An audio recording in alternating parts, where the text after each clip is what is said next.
Shri Gurubhyo Namaha.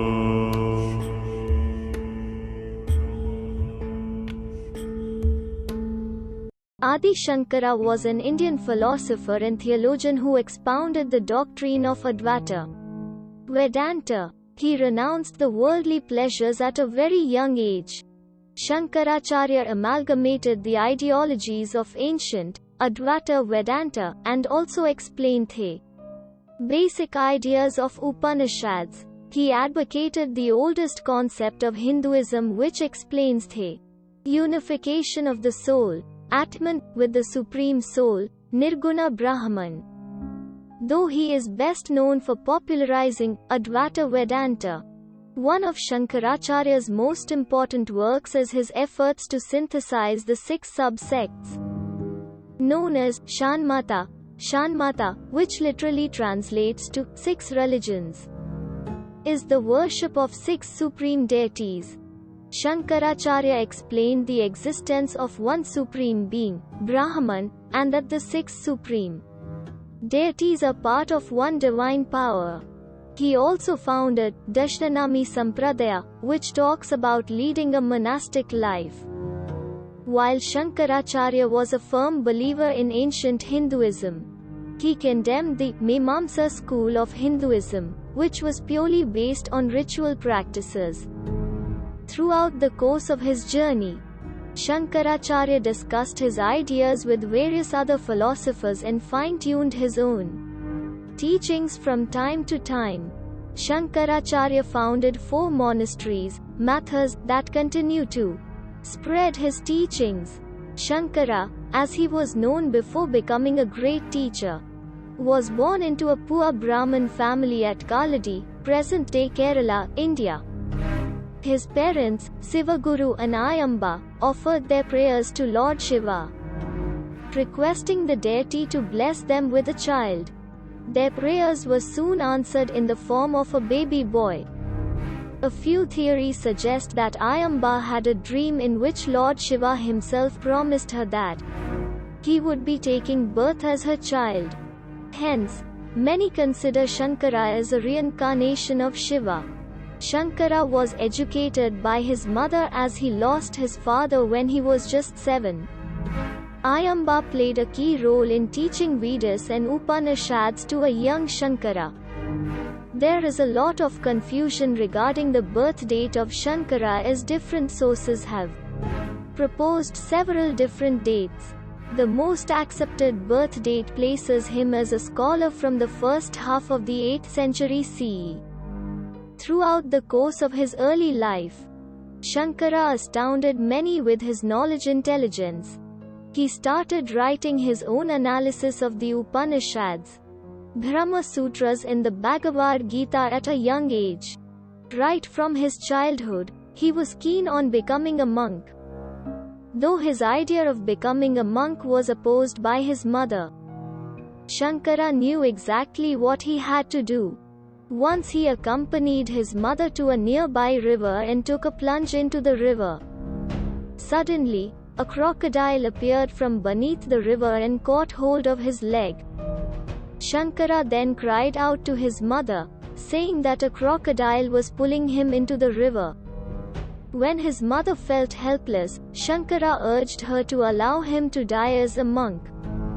As soon as Ayamba gave her consent, the crocodile spared Shankara's life and went back into the river. Shankara was miraculously unharmed and went on to become a monk, as his mother had already given him the permission to do so. He then went in search of a guru, and according to a few ancient scripts, a young Shankara walked at least 2000 kilometers before meeting Govinda Bhagavapada. Under Govinda Bhagavatpada's guidance, Shankara studied Gudapadya Karika, Brahmasutra, Vedas, and Upanishads. To his teacher's amazement, Shankara was able to master almost all the ancient scripts in a short time. He even started writing commentaries on major religious scripts. Once he had a clear understanding of the ancient Hindu scripts, He started traveling across India, propagating Advaita Vedanta and Darshanami Sampradaya. During the course of his journey, Shankara's teachings were challenged by many philosophers and thinkers. He was even involved in a number of debates pertaining to Hinduism and its beliefs. But Shankara managed to astound all his doubters with his intelligence and clarity. He then went about propagating his ideas and was soon accepted as a guru by many. Shankara came to be known as Shankaracharya among his disciples.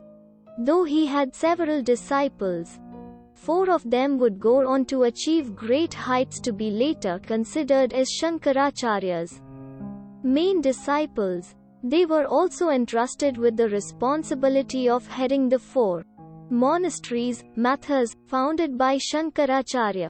Here are Shankara's 4 disciples. Adi Shankaracharya is renowned for his spectacular commentaries on ancient texts. His review of Brahma Sutra is known as Brahmasutra Bhashya, and it is the oldest surviving commentary on Brahma Sutra. It is also considered as his best work. He also wrote commentaries on Bhagavad Gita and the 10 principal Upanishads. Adi Shankaracharya is also well known for his stotras, poems. He composed many poems, praising gods and goddesses. The ones dedicated to Krishna and Shiva are considered most important among his stotras. He also composed the famous Upadhisa Sahasri, which literally translates to 1,000 teachings. Upadhisa Sahasri is one of his most important philosophical works. Adi Shankaracharya's philosophy was simple and straightforward. He advocated the existence of the soul in the Supreme Soul. He believed that the Supreme Soul alone is real and unchanging, while the soul is a changing entity in that it does not have absolute existence. Adi Shankaracharya became a key figure in restoring belief in the Vedas and Upanishads. Smartism, a subsect of Hinduism, was formed based on his teachings. He is also credited with making Hindus understand the existence of one supreme being. He explained that all other deities are just different forms of the Supreme Being. The monasteries founded by Shankaracharya had a great influence in reforming Hinduism. Adi Shankaracharya founded 4 monasteries, mathas, 1 each at the 4 cardinal points in India. Here are the 4 mathas founded by Shankara. At the age of 32, Adi Shankaracharya retired to the Himalayas and is believed to have entered a cave near Kedarnath. He was never seen again, and the cave that he entered is considered as his final resting place.